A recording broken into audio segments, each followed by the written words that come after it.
In the article, published in the Strength and Conditioning Journal, titled Importance of an In-Season Strength Training Program, a reminder to sport coaches, William Kraemer and Mike Nitka outline in-season strength training benefits, key training variables to consider, and put forward example workout plans that can be used. This is Talking Sports Science with a summary of their article.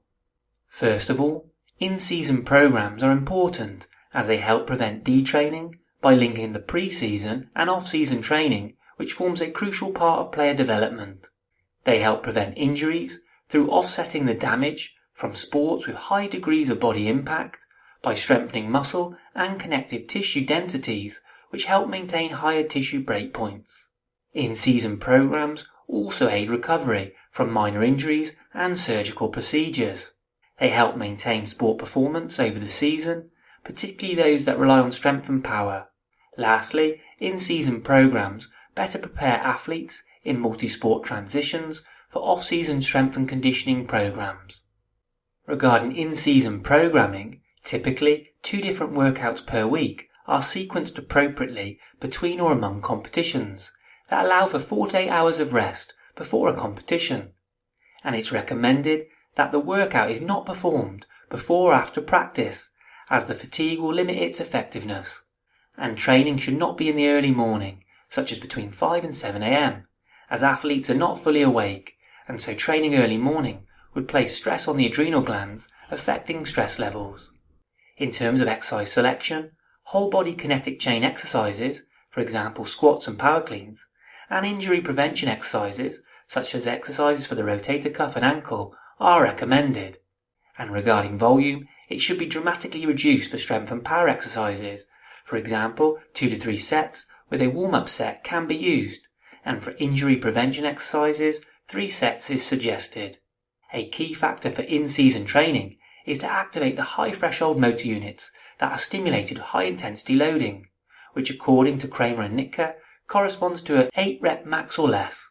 For strength, 3 to 5 repetitions at 85 to 90% of 1 RM or within the 3 to 5 RM zone is recommended, whereas power can work up and down the force velocity curve from heavy power cleans, for example between 80 to 85% of 1 RM, to high velocity maximal plyometric body mass vertical jumps, using no more than 3 repetitions for 3 to 5 sets.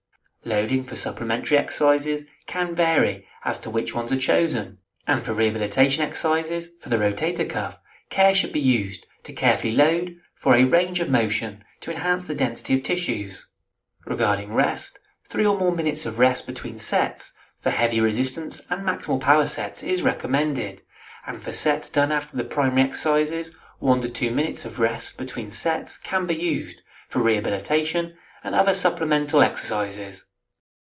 Moving on to what a training session might look like, here is an example of 2 workouts a week that Kraemer and Nitka proposed that reflect the training guidelines previously talked through. Ideally, the goal during the in-season should be 2 workouts a week. However, during extreme scheduling demands, it might only be possible for 1 strength training session per week.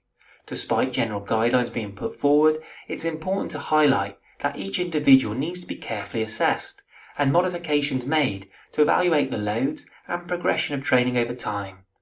Nevertheless, a basic in-season strength training program is vital for all sports, as it links the competitive mesocycle to other training phases, and without this training phase, physical capabilities can deteriorate, sports performance can decline, and the potential for injury increases.